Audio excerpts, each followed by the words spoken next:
Hi, and thank you for joining us today. My name is Sian Davey, and together with Kenny Kim, we're going to be reviewing the Kingfisher Garden Centre diversity policy. Kingfisher Garden Centre seek to create an inclusive environment where all employees have the ability to achieve their full potential.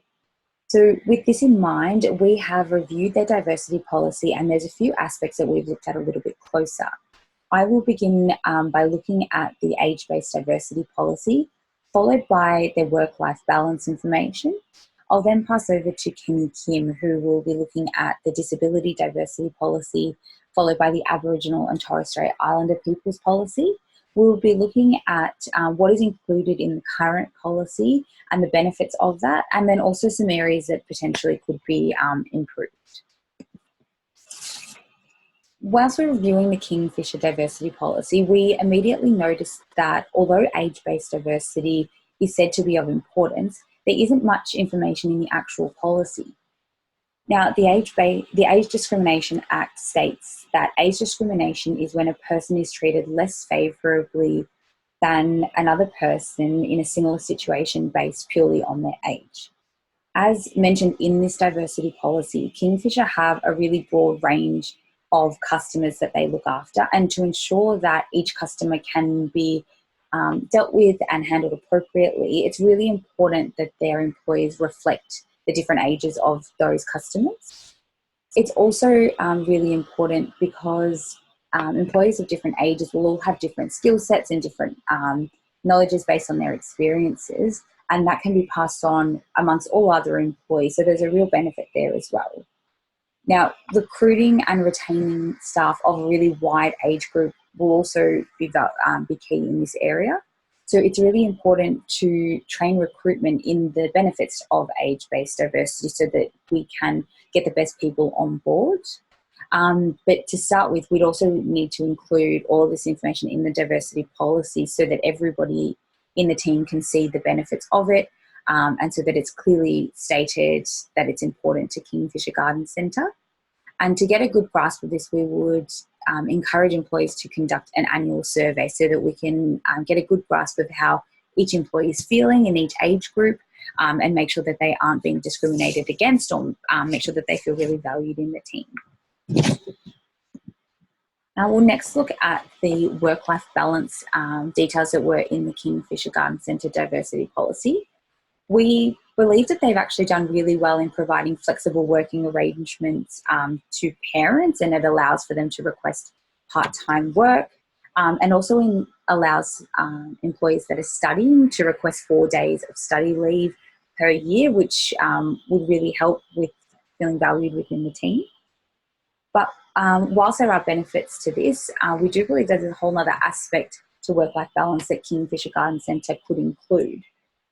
We believe it would be really beneficial to introduce flex time. Now, flex time would provide flexibility to all employees to adjust their work hours each day without having to seek approval for that, as long as it's within their core hours.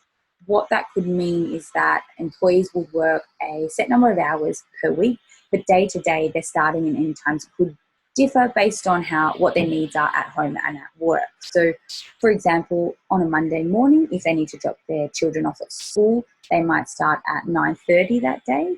But the next morning, if they have a meeting, they'll come in at 8 o'clock. But overall, through the week, they've still done their 38 hours per week. This would allow employees to feel really trusted that they can still get their work done and be responsible for their hours. And it also takes the pressure off management from having to approve leave all the time, because it wouldn't be a whole hour's leave. It would just mean that they stay back an hour, work an hour another day just to make up for that. It would also be recommended that there are core hours that each employee works so that you can ensure that all staff are there at a particular time. So, for example, that could be between 10 and 3, and if anybody needed leave within those hours, that they would seek leave for that as well. But other than that, they could just work their flex hours. I'm now going to pass over to Kenny, who's going to look at some more details in the diversity policy. Thank you.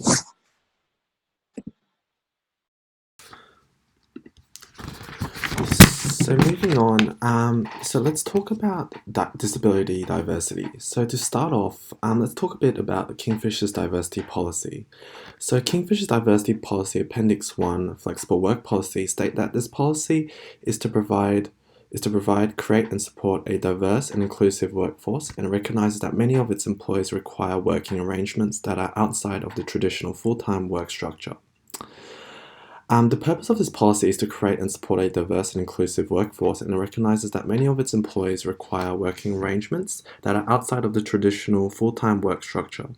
It also states that the purpose of this policy is to allow greater flexibility for Kingfisher Garden Centre employees who require flexible work arrangements to suit their circumstances.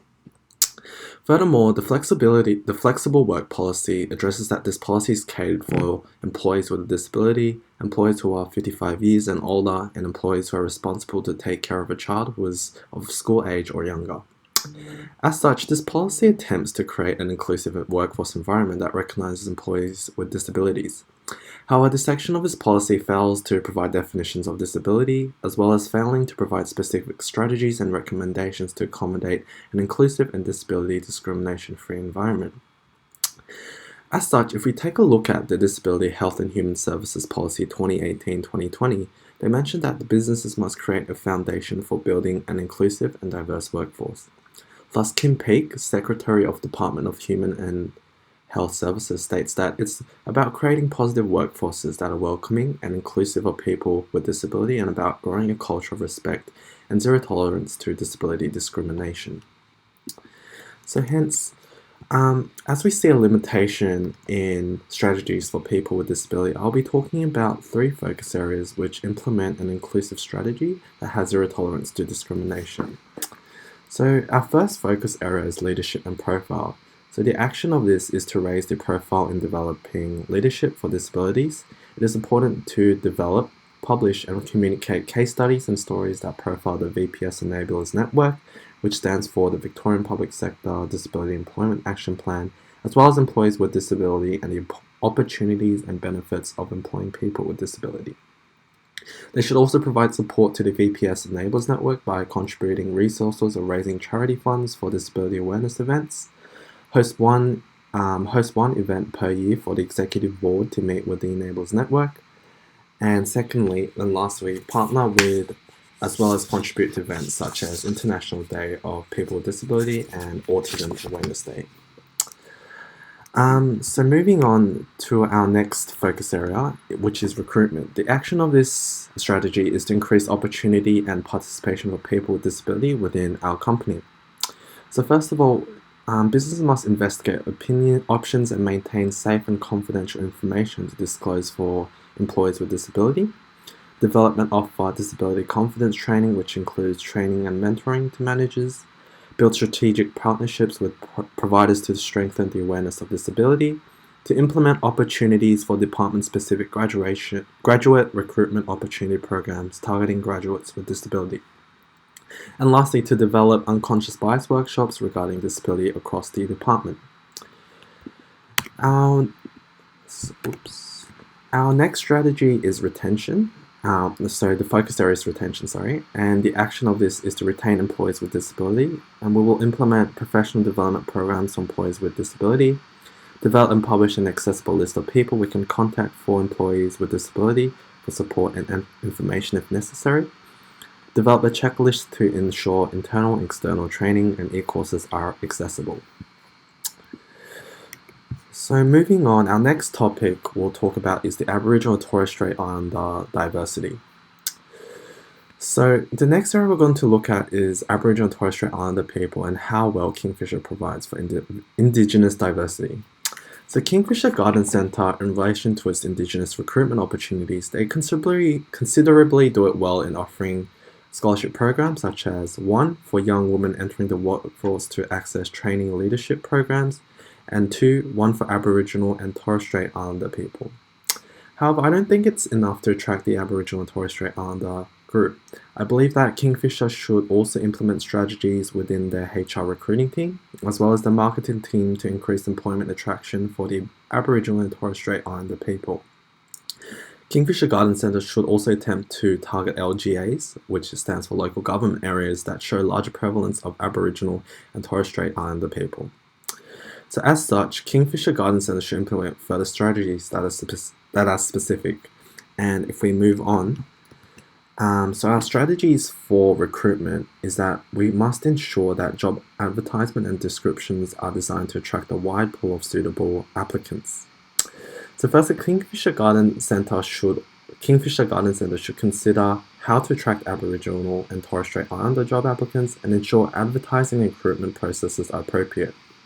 So this can be done by again ensuring that job advertisements and descriptions are designed to attract a wide pool of suitable applicants. It's also important to remember to not disadvantage Aboriginal and Torres Strait Islander people through these job advertisements, and rather companies should seek to employ Aboriginal and Torres Strait Islander people. And lastly, to promote and advertise job opportunities through Torres Strait Islander and Aboriginal people. This should be done by trying to reach out to Aboriginal and Torres Strait Islander communities, social media networks, education centres, and other services regarding job and training opportunities. Thank you.